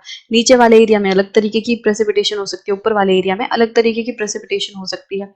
इंटेंसिटी मतलब कितनी जोर की प्रेसिपिटेशन हो रही है, कितनी जोर की बारिश आ रही है, तो ये सारी चीजें वेरी कर सकती हैं। वर्टिकल जोनेशन देखने मिलेगा। यहाँ पे जो क्लाइमेट टाइप्स हैं वो वर्टिकली जोन में डिवाइडेड होते हैं। यहाँ पे इसकी भी आप पिक्चर देख सकते हो। इधर पे जैसे जैसे जैसे आप ऊपर जाओगे ना तो क्लाइमेट्स अलग अलग तरीके के देखने मिलेंगे। ऐसा नहीं है कि पहाड़ों पे, पूरे पहाड़ पे शुरू से लेके एंड तक एक जैसा क्लाइमेट होगा, ऐसा नहीं है। जैसे यहाँ पे नीचे देखोगे, नीचे ग्रास लैंड्स है, ठीक है। फिर और थोड़ा ऊपर जाओगे तो यहाँ चापरल टाइप ऑफ फॉरेस्ट देखने मिलेगा। एंड फॉरेस्ट जो है वो वहाँ के क्लाइमेट से इन्फ्लुएंस होता है। तो इसका मतलब जैसे जैसे आप ऊपर जा रहे हो वैसे वैसे अलग तरीके का क्लाइमेट देखने मिल रहा है। यहाँ पे आपको चापरल, फिर मिक्स्ड कॉनिफर फॉरेस्ट, फिर टेगा टाइप ऑफ वेजिटेशन देखने मिलेगी, फिर टुंड्रा, फिर आइस कैप। तो ये टुंड्रा एंड आइस कैप आपको पहाड़ों पे ऊंचाई पे भी देखने मिलेगी, क्योंकि यहाँ पे कुछ कुछ पोलर रीजन जैसा माहौल बन जाता है। जो ऊंचे ऊंचे पहाड़ होते हैं, जो 6000 मीटर ऊपर है, मतलब 6 किलोमीटर ऊपर ऊंचे पहाड़ हैं, 8 किलोमीटर ऊपर जो ऊंचाई पे पहाड़ है, उन जगहों पे क्या होता है, कुछ कुछ पोलर क्लाइमेट जैसा क्लाइमेट बन जाता है। तो इधर पे टुंड्रा आपको देखने मिलेगी, मतलब छोटे छोटे जो पेड़ पौधे अभी मैंने दिखाई, जो आपको घास हो गई, मॉसेस, लाइकेंस, वो चीज। फिर आइस कैप जो परमानेंटली फ्रोजन पूरा टॉप रहता है, आइस शीट्स जो बन जाती हैं, वो सारी चीजें भी आपको यहाँ पे देखने मिलेंगी।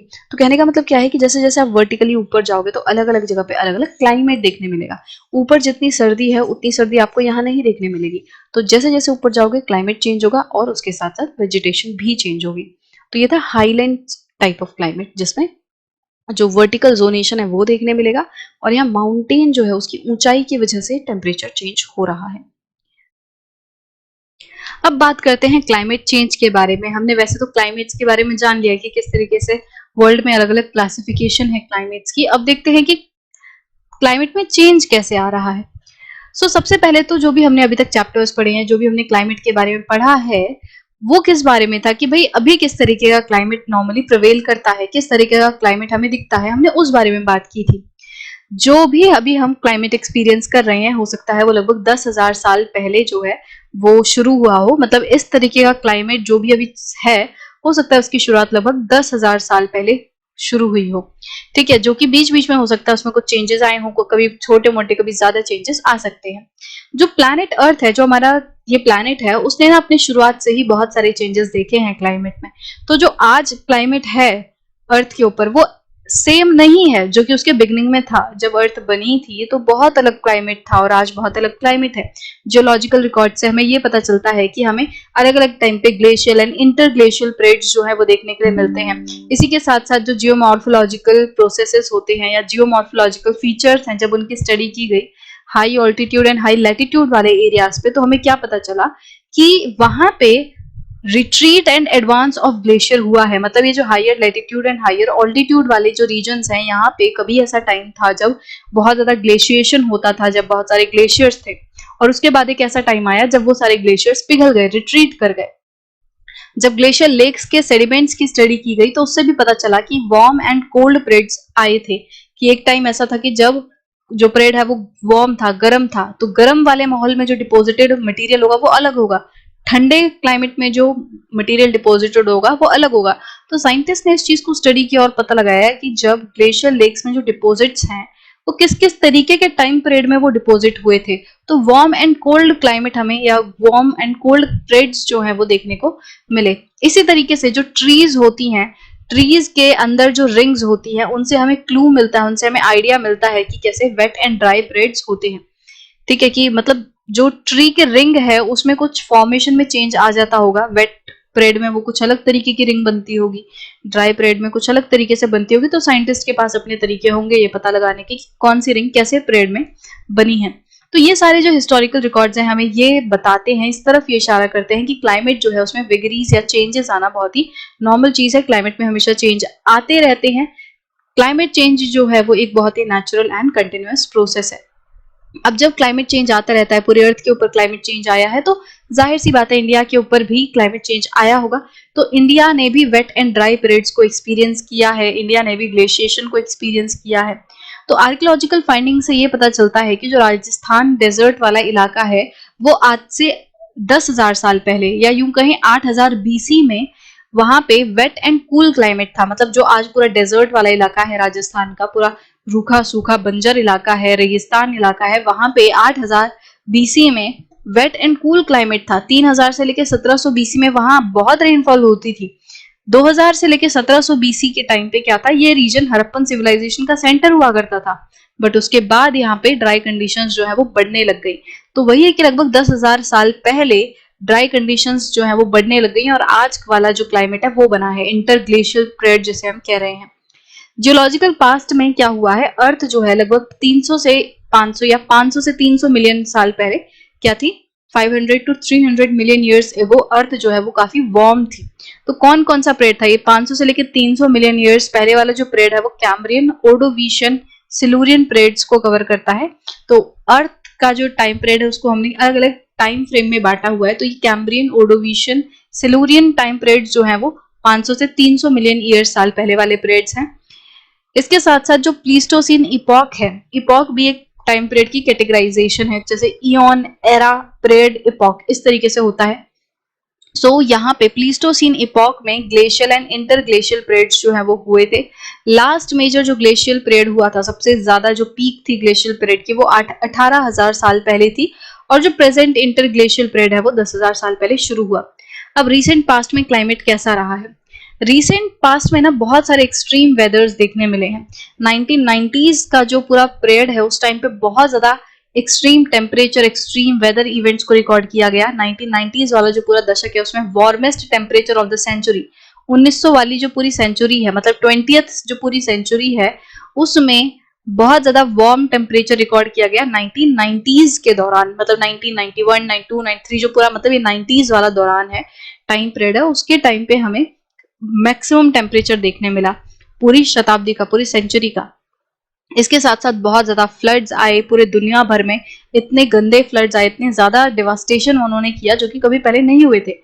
जैसे कि साहेल रीजन में जो ड्रॉट आया था 1967 के दौरान, वो इसी तरीके का एक एग्जाम्पल है कि साहेल रीजन कहाँ पे है, सहारा डेजर्ट के साउथ वाला जो रीजन है, सहारा रीजन के साउथ में जो बेल्ट पड़ती है अफ्रीकन कॉन्टिनेंट पे, उसको साहेल रीजन कहते हैं। तो वहां पे बहुत ज्यादा ड्रॉट आया था 67 में।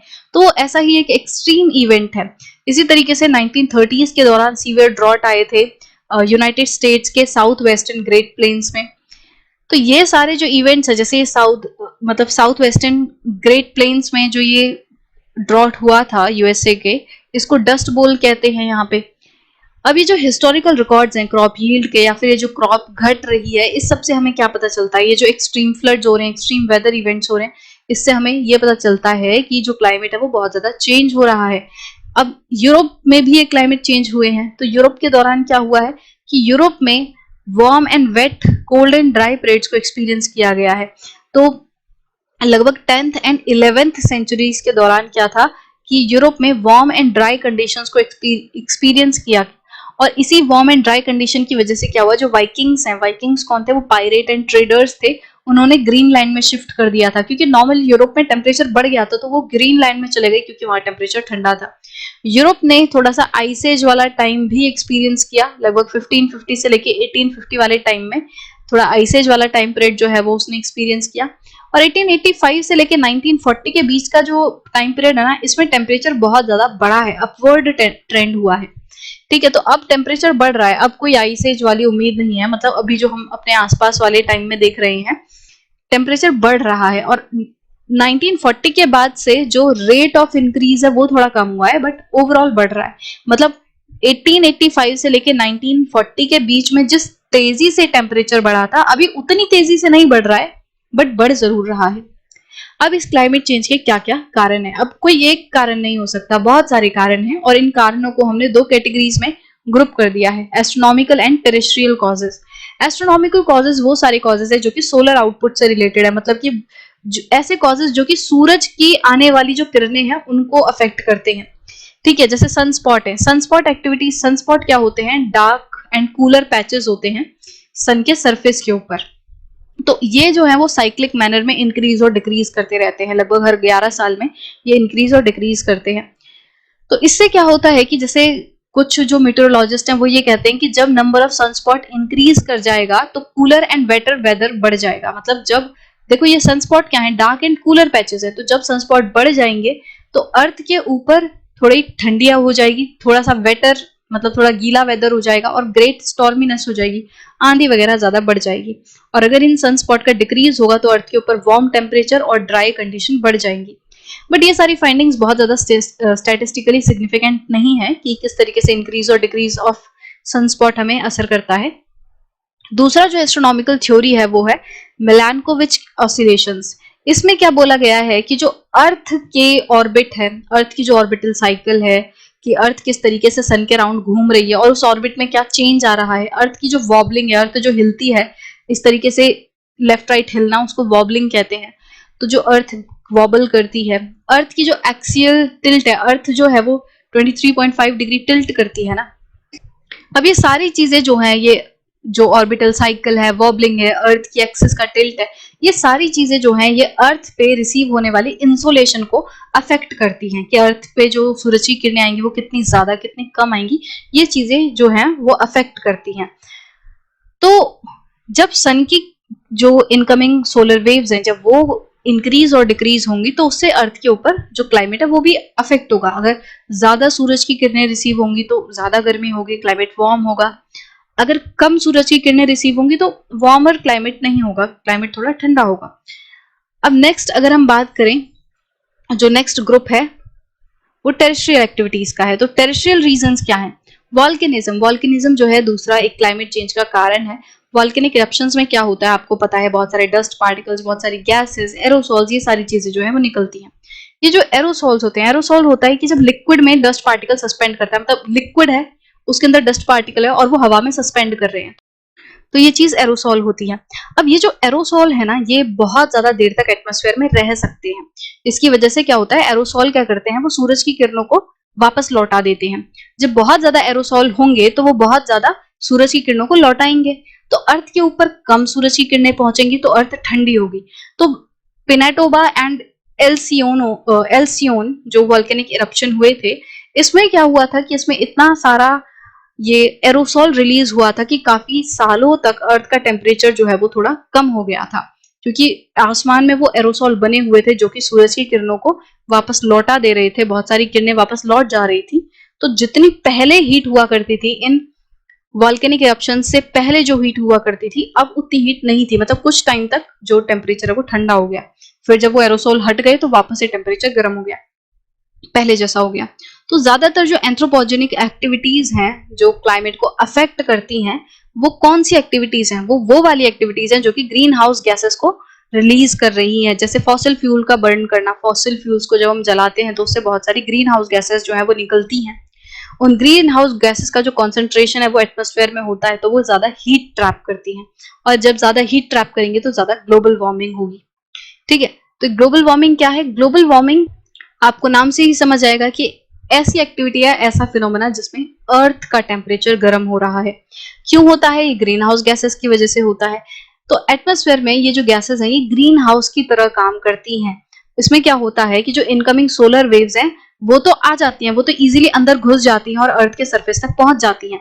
बट जब अर्थ गर्म होती है और जब अर्थ लॉन्ग वेव रेडिएशन एमिट करती है, तो वो लॉन्ग वेव रेडिएशंस जो हैं वो इन गैसेस को पार करके बाहर स्पेस में नहीं जा पाती, वो ट्रैप हो जाती हैं। तो आप पिछले चैप्टर्स में पढ़ के आए होंगे, जब हमने हीट बजट वाला टॉपिक पढ़ा था उसमें हमने देखा था कि किस तरीके से जो इनकमिंग सोलर वेव्स आती हैं, शॉर्ट वेव्स आती हैं, फिर अर्थ गर्म होती है, अर्थ गर्म होके वो खुद अपने आप में एक रेडिएटिंग बॉडी बन जाती है और वो लॉन्ग रेडिएशंस को रिलीज करती है।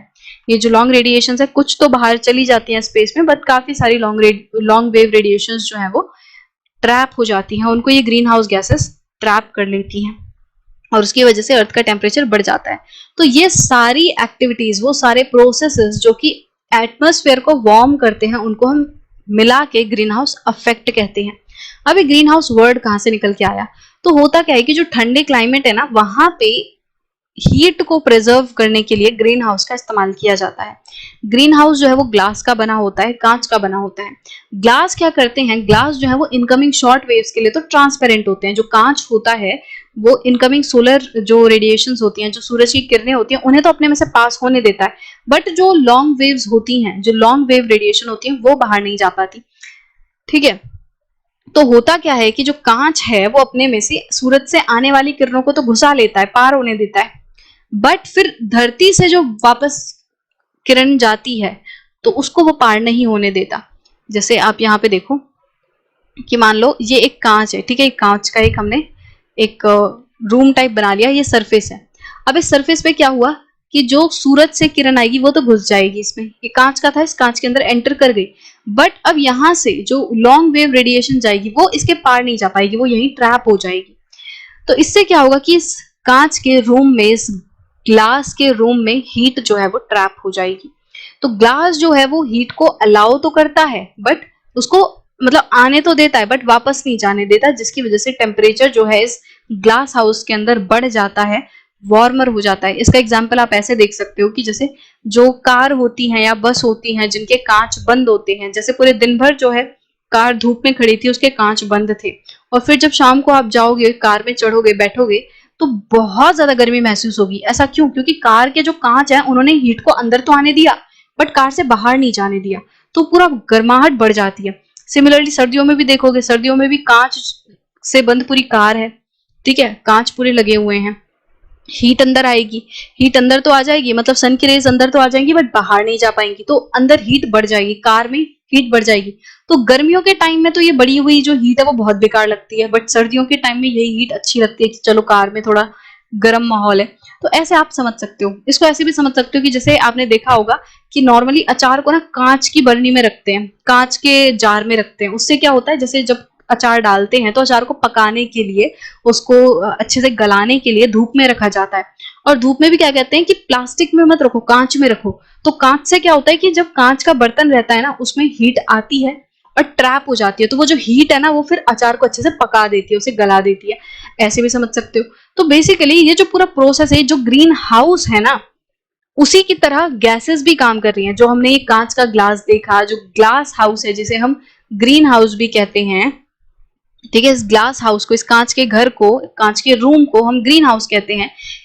इसी ग्रीन हाउस की तरह हमारी गैसेस काम नहीं कर रही कि एटमॉस्फेयर में जो गैसेस हैं वो सोलर रेडिएशन को आने दे रही हैं, बट जो टेरेस्ट्रियल रेडिएशन है, जो लॉन्ग वेव रेडिएशन है, वो वापस नहीं जा पा रही, तो वो ट्रैप हो जा रही हैं। तो ये जो गैसेस हैं ये ग्रीन हाउस की तरह काम करती हैं, इसीलिए इन गैसेस को ग्रीन हाउस गैस कहते हैं। और ये जो वर्ड निकल के आया, ये जो नाम निकल के आया ग्रीन हाउस इफेक्ट, वो ऐसे निकल के आया है। सो कौन कौन सी वो गैसेस हैं जो कि हमारे लिए कंसर्निंग है? तो सबसे पहले है CO2, कार्बन डाइऑक्साइड, उसके बाद chlorofluorocarbons, then methane, nitrous oxide and ozone. अब ये तो वो गैसेस हैं जो कि डायरेक्टली हमारे लिए बहुत ही ज्यादा हार्मफुल है, बट इसके अलावा कुछ ऐसी गैसेस भी हैं जैसे nitric oxide and carbon monoxide, जो कि इजीली इन ऊपर वाली गैसेस के साथ रिएक्ट करती हैं एंड उनके कॉन्सेंट्रेशन को अफेक्ट करती हैं। मतलब कि ऊपर ये जो हमने O3 तक जो ग्रीन हाउस गैसेस पड़ी, CO2, CFC, CH4, N2O and O3, इन सभी गैसेस के साथ ये जो नाइट्रिक ऑक्साइड है एंड जो कार्बन मोनोऑक्साइड है ये एक्ट कर सकते हैं। मतलब इन गैसेस के साथ ये रिएक्ट कर सकते हैं, इनको, इनके कॉन्सेंट्रेशन को अफेक्ट कर सकते हैं। अब किसी भी GHG का इफेक्टिवनेस, कि वो कितनी ज्यादा इफेक्टिव है, कितना ज्यादा टेम्परेचर को वो बढ़ाएगी, ये डिपेंड करता है कि वो कितनी ज्यादा मात्रा में प्रेजेंट है, उसका लाइफ टाइम क्या है एटमॉस्फेयर में, कितने वेवलेंथ की रेडिएशन को वो एब्जॉर्ब कर सकती है। तो इन सारी चीजों पे डिपेंड करता है कि वो GHG कितनी ज्यादा हार्मफुल होगी। तो क्लोरोफ्लोरोकार्बन्स जो है वो हाईली इफेक्टिव होते हैं, मतलब कि वो बहुत ज्यादा टेम्परेचर को इंक्रीज करते हैं, काफी ज्यादा रेडिएशंस को एब्जॉर्ब करते हैं। ओजोन जो कि अल्ट्रा वायलेट रेडिएशंस को एब्जॉर्ब करता है स्ट्रेटोस्फेयर में, क्योंकि नॉर्मली जब हमने एटमॉस्फेयर के लेयर्स पढ़े थे तो उसमें हमने देखा था कि स्ट्रेटोस्फेयर में ओजोन का लेयर पाया जाता है जो कि हमें यूवी रेस से बचाता है, ठीक है। बट अगर यही ओजोन का लेयर ट्रोपोस्फेयर में प्रेजेंट हो, अगर धरती के सरफेस के पास ये ओजोन का लेयर मिले, तो वो हमारे लिए काफी ज्यादा हार्मफुल हो सकता है। तो ये O3 जब ट्रोपोस्फेयर में रहता है, अर्थ के सरफेस के पास रहता है, तो ये ज्यादा अच्छे तरीके से, मतलब बहुत ज्यादा टेरेस्ट्रियल रेडिएशंस को एब्जॉर्ब करता है, जिसकी वजह से एटमॉस्फेयर का टेम्परेचर बढ़ता है। एक और चीज जो हमें GHGs के बारे में नोटिस करनी है वो ये है कि जितना ज्यादा देर तक कोई भी ग्रीन हाउस गैस एटमॉस्फेयर में रहेगी, उतना ही ज्यादा टाइम लगेगा एटमॉस्फेरिक सिस्टम को उसके थ्रू किए गए नुकसान को ठीक करने के लिए। मतलब कि किसी GHG ने जितने लंबे टाइम तक वो रही है, कोई भी गैस जितने ज्यादा टाइम तक रहेगी उतना ज्यादा देर तक वो नुकसान करेगी, और उस नुकसान को ठीक करने के लिए एटमॉस्फेयर को बहुत ज्यादा टाइम लगेगा। फिर जितना ज्यादा टाइम वो स्पेंड करेगी ग्रीन हाउस गैस एटमॉस्फेयर में, उतना ही टाइम फिर एटमॉस्फेयर को ज्यादा लगेगा उसको अंडू करने में या सब कुछ ठीक करने में, ठीक है। The largest concentration of GHGs in the atmosphere is carbon dioxide. तो सबसे ज्यादा जो कॉन्सेंट्रेशन है किस GHG का है, वो है कार्बन डाइऑक्साइड का। तो जो CO2 एमिशन है वो मेनली किस वजह से होते हैं, फॉसिल फ्यूल कंबशन की वजह से होते हैं। जो हम ऑयल, गैस, कोल, ये सारी चीजों को जलाते हैं उसकी वजह से सबसे ज्यादा CO2 का एमिशन होता है। इसके साथ साथ फॉरेस्ट एंड ओशियंस जो हैं वो कार्बन डाइऑक्साइड को सिंक करते हैं। और हो क्या रहा है कि फॉरेस्ट को काटा जा रहा है, डिफॉरेस्टेशन हो रही है, क्योंकि इसकी वजह से क्या हो रहा है कि जितनी ज्यादा डिफॉरेस्टेशन होगी उतना कम CO2 एब्जॉर्ब होगा या उतना कम CO2 सिंक होगा। क्योंकि आपको पता है कि जो पेड़ पौधे होते हैं वो क्या करते हैं, वो कार्बन डाइऑक्साइड को इनहेल करते हैं, ऑक्सीजन को एक्सहेल करते हैं, ऐसा समझ सकते हो आप। फोटोसिंथेसिस के दौरान क्या होता है, CO2 को वो रिलीज, वो CO2 को इनटेक करते हैं। तो जितने ज्यादा पेड़ होंगे उतना ज्यादा CO2 वो एब्जॉर्ब कर लेंगे, एटमॉस्फेयर से खत्म कर देंगे। बट हो क्या रहा है, डिफॉरेस्टेशन हो रही है, पेड़ कम है, तो ज्यादा कॉन्सेंट्रेशन बढ़ता जा रहा है CO2 का एटमॉस्फेयर में। और CO2 जो है वो लगभग 20 से 50 साल लेता है अपने, मतलब एटमॉस्फेयर में जो भी कार्बन सिंक के जो सोर्स हैं, जैसे कि ओशन हो गया, पेड़ पौधे हो गए, अब ये सारी चीजों में जब चेंजेस आता है, इस सिंक के सोर्सेज में जब चेंजेस आता है, तो उस चेंज को एडजस्ट करने में, उस चेंज से अपने आप को एडजस्ट करने में CO2 को लगभग 20 से 50 साल लग जाते हैं। मतलब कि नॉर्मली देखो, नॉर्मली क्या होता है कि अगर ओशन है, ओशन अच्छे से कार्बन को सिंक कर रहा है, पेड़ पौधे हैं अच्छी मात्रा में तो वो कार्बन को सिंक कर रही हैं। बट अगर पेड़ पौधे कट गए, जो कि हो रहा है, डिफॉरेस्टेशन हो रही है, तो अब इस डिफॉरेस्टेशन से कार्बन डाइऑक्साइड अपने आप को कैसे एडजस्ट करेगा? तो लगभग 20 से 50 साल लग जाते हैं कार्बन डाइऑक्साइड को एडजस्ट होने में।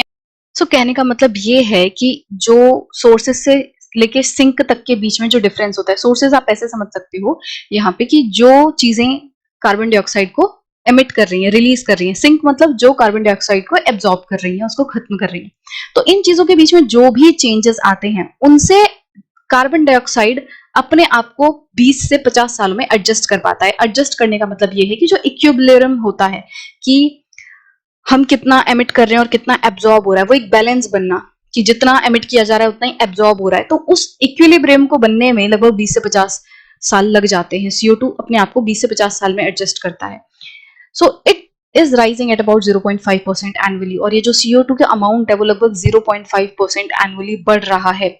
और अगर ये CO2 जो है इसका कॉन्सेंट्रेशन डबल हो जाएगा, तो वो हमने एक इंडेक्स लेवल बनाया हुआ है कि doubling of concentration of CO2 over the pre industrial level, इसको एक इंडेक्स की तरह यूज किया जाता है कि अगर जो प्री इंडस्ट्रियल लेवल है 1750s से लेके 1850s वाले पीरियड को हम इंडस्ट्रियल रेवोल्यूशन वाला पीरियड कहते हैं, तो 1750s के पहले वाला जो पूरा पीरियड है, उस टाइम पे जो CO2 था, अगर उसका डबल कॉन्सेंट्रेशन हो गया, तो हम ये कहेंगे कि जो हमारे क्लाइमेट्स हैं उनमें बहुत ज्यादा चेंजेस जो है वो आएंगे।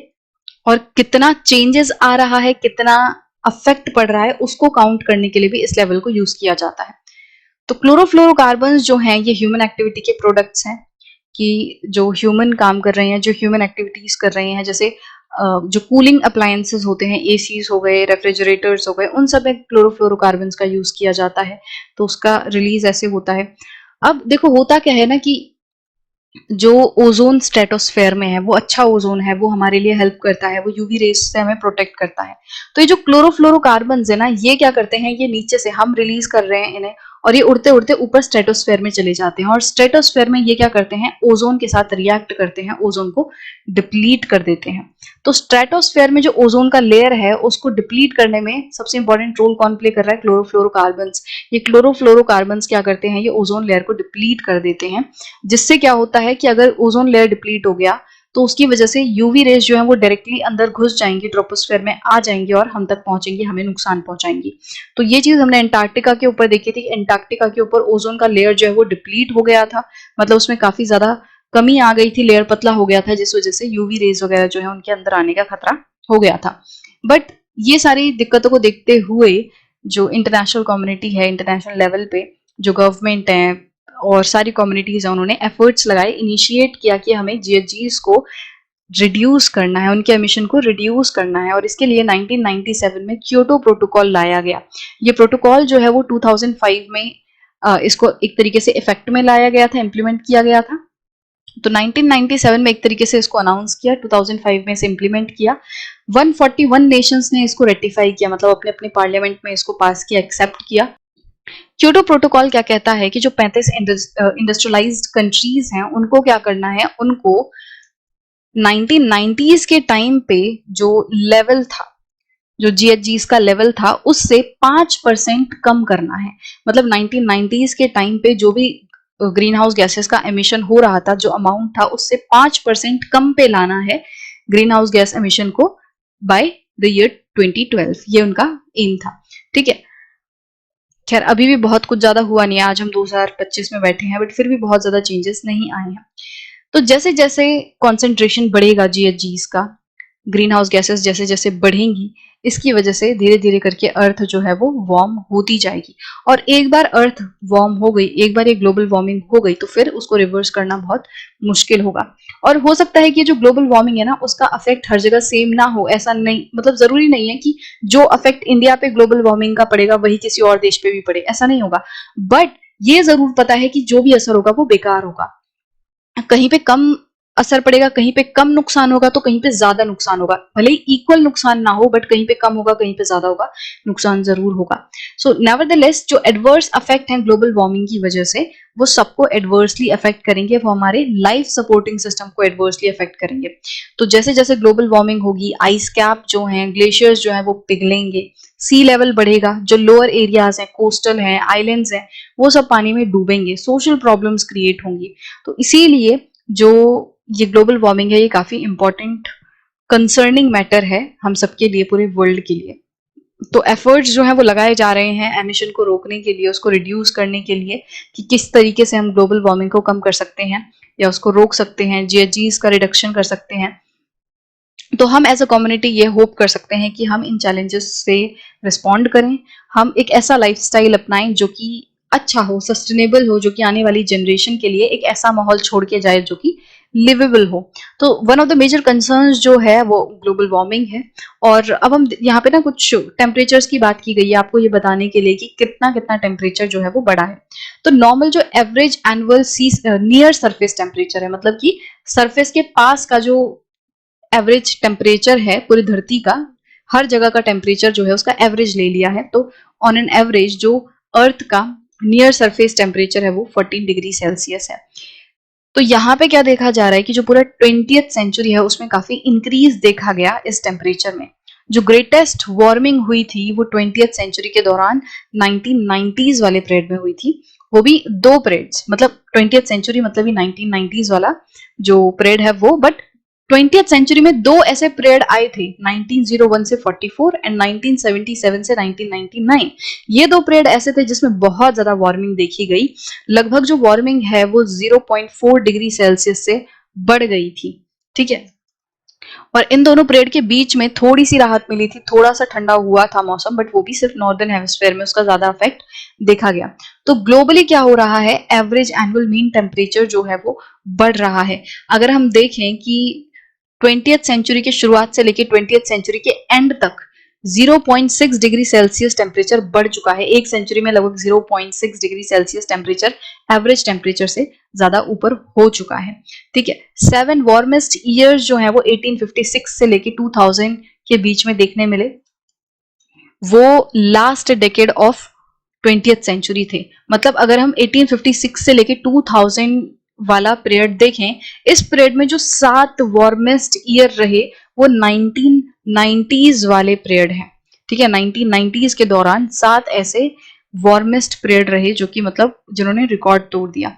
ईयर 1998 जो है वो सबसे ज्यादा वार्मेस्ट था, प्रोबेबली वो सेंचुरी का नहीं बल्कि पूरे मिलेनियम का, मतलब पूरे जो 1000 साल का एक मिलेनियम होता है, पूरे 1000 साल में एक बार जैसे हम कहते हैं, तो मिलेनियम का सबसे वार्मेस्ट वो ईयर हो सकता है, इतना ज्यादा टेम्परेचर उसका था 1998 में। और अब भी आप देखोगे तो डेली आप सुनते हो न्यूज में कि रिकॉर्ड टूट रहे हैं, रिकॉर्ड हाई वार्मिंग हो रही है, टेम्परेचर जो है वो बढ़ता जा रहा है। तो यहाँ पे आपको मोटे मोटे तौर पे बस ये याद रखना है कौन कौन से इंपॉर्टेंट ग्रीन हाउस गैसेस हैं। एवरेज टेम्परेचर हमारा 14 डिग्री सेल्सियस रहता है, बट उससे ज्यादा अब बढ़ रहा है, 0.6 डिग्री तक टेम्परेचर जो है वो बढ़ रहा है। हाईएस्ट टेम्परेचर जो है वो हर महीने, बल्कि अब आप देखोगे, ये तो इन्होंने 1998 की बात की है, अगर आप अभी भी न्यूज देख रहे हो तो हर महीने ये न्यूज आती है कि जैसे अप्रैल का सबसे वार्मेस्ट मंथ रहा है, सबसे वार्मेस्ट टेम्परेचर मई में अभी तक का रिकॉर्ड किया गया। तो इस तरीके की न्यूज आ रही हैं। एक्सट्रीम वेदर कंडीशंस हमें देखने मिल रही हैं कि कहीं पे बहुत ज्यादा बारिश हो रही है, कहीं पे बहुत ज्यादा ड्राइनेस आ रही है, ड्रॉट हो रहा है। तो ये एक्सट्रीम वेदर कंडीशंस देखने मिल रही हैं, बादल फट रहे हैं, फ्लड्स आ रहे हैं। तो ये सारी चीजें किस तरफ इशारा कर रही हैं कि ग्रीन हाउस गैसेस का जो रिडक्शन है वो हमें करना होगा, उनका इमिशन को रोकना होगा, ताकि हम एक ऐसा प्लैनेट बना सकें जिसपे हम रह सकें। नहीं तो सारी जो लाइफ है वो सब बर्बाद हो जाएगी। तो आई होप कि आपको ये पूरा चैप्टर जो है वो क्लियर होगा। With this we have come to the end of our chapter number 11 of class 11 geography. I hope you like this video. If you do, then please give it a thumbs up, and if you're new to the channel, then please subscribe to it, and don't forget to press the bell icon so that you never miss an update. You can also join our WhatsApp channel with the link in the description box. So we will meet in the next video with a new topic. Till then, bye bye.